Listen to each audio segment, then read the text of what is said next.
മകളെ, ജെറുസലം വചന കൂടാരത്തിൽ നിന്ന് 3 മിനിറ്റ് പ്രാർത്ഥനയ്ക്കായി ഒരുങ്ങിയിരിക്കുന്ന നിങ്ങളെ ഓരോരുത്തരെയും 12 അപ്പസ്തോലന്മാരുടെ കരങ്ങളിലേക്ക് ഞാൻ കൈമാറുകയാണ്. അവർ നമ്മോടൊപ്പം ഇരുന്ന് വചനം ശ്രവിക്കുന്നുണ്ട്. നമുക്ക് ഇന്നത്തെ തിരുവചനം ദൈവത്തിന്റെ പരിശുദ്ധാത്മാവ് നമുക്ക് തരുന്നത് സഭാപ്രസംഗകൻ 12-ാം അധ്യായം 1-ാം വാക്യം. ഒന്നിനും സന്തോഷം തോന്നുന്നില്ല എന്ന് നീ പറയുന്ന ദുർദിനങ്ങളും വർഷങ്ങളും ആഗമിക്കും മുൻപ് യൗവനത്തിൽ സൃഷ്ടാവിനെ സ്മരിക്കുക. മകളെ, അനേക മക്കൾ എന്റെ പക്കൽ വന്ന് പറഞ്ഞത് ഓർക്കുന്നു. ഒരു സന്തോഷവുമില്ല അച്ഛ, ഒരു സമാധാനവുമില്ല. എന്നിട്ട് പറയുകയാണ്, എല്ലാം ഉണ്ട് എന്നാലും സന്തോഷമില്ല. എല്ലാ സൗകര്യങ്ങളുമുണ്ട്, കാറും ബൈക്കും മറ്റു സൗകര്യങ്ങളുമുണ്ട്.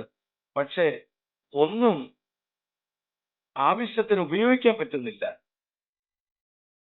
ധാരാളം പഠിക്കാനുണ്ട് അച്ഛ, പാസ്സാകുന്നില്ല. എന്ത് ആഘോഷമുണ്ടായാലും തിരുനാളുണ്ടായാലും ഉത്സവങ്ങൾ ഉണ്ടായാലും ആരെങ്കിലും ഒരാൾ ഹോസ്പിറ്റൽ കേസിൽ പെടുന്നു. ഫാദർ, തലവേദന മാറുമ്പോൾ വയറുവേദന, CV എല്ലായിടത്തും അയച്ചിട്ട് ഒരു മറുപടിയും കിട്ടുന്നില്ല. ഇത് എന്താ അച്ഛത്? ഇതൊരു കഷ്ടമല്ലേ? മകളെ, നിന്റെ മനസ്സ് ദൈവത്തിലേക്ക് തിരിക്കാമോ? 24 മണിക്കൂറിൽ 3 മിനിറ്റ് കർത്താവിന് കൊടുക്കാമോ? 24 മണിക്കൂറിൽ ഒരു 3 പ്രാവശ്യം യേശുവെ എന്ന് വിളിക്കാമോ? 24 മണിക്കൂറിൽ 3 നിമിഷം യേശുവിനോട് നന്ദി പറയാമോ? ഇന്ന് റിലീസ് ചെയ്യുന്ന ഈ ചെറിയ പ്രാർത്ഥന 3 പേർക്ക് ഷെയർ ചെയ്യാമോ? ഇന്നത്തെ വചനം 3 പ്രാവശ്യം റിപ്പീറ്റ് ചെയ്യാമോ? എന്റെ അമ്മേ, എന്റെ ആശ്രമേ എന്ന് 3 പ്രാവശ്യം ചൊല്ലാമോ? ഈശോയെ, എന്റെ ഉള്ളിൽ വന്ന് നിറയണമേ 3 പ്രാവശ്യം ചൊല്ലാമോ? ജീവിതം മാറി മാറി. ഇന്ന് ഈ സമയം തന്നെ വ്യത്യാസമുണ്ടാകും.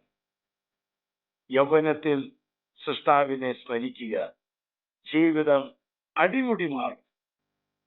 ഇത് കേട്ടുകൊണ്ടിരിക്കുമ്പോൾ തന്നെ ദൈവം വചനമാകുന്ന യേശു നമ്മുടെ ജീവിതത്തിൽ ഇടപെടട്ടെ. യഥാർത്ഥമായ സന്തോഷം സർവരിലും വന്ന് നിറയട്ടെ, വചനം വന്ന് നിറയട്ടെ, പരിശുദ്ധാത്മ വന്ന് നിറയട്ടെ. എല്ലാ ദമ്പതികൾക്കും, എല്ലാ യുവജനങ്ങൾക്കും, എല്ലാ രോഗികൾക്കും സൗഖ്യം, സമാധാനം, സന്തോഷം നിറയട്ടെ. ആശ്വാസപ്രദമായ രാത്രി, പ്രതീക്ഷാനിർഭരമായ പ്രഭാതം, സൽപ്രവർത്തികൾ നിറഞ്ഞ ദിവസം നൽകി നാം എല്ലാവരെയും അനുഗ്രഹിക്കട്ടെ.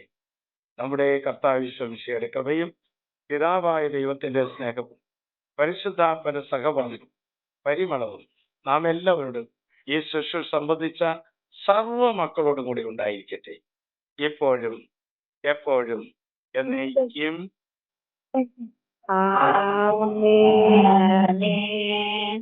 ഇപ്പോഴും എപ്പോഴും എന്നേക്കും.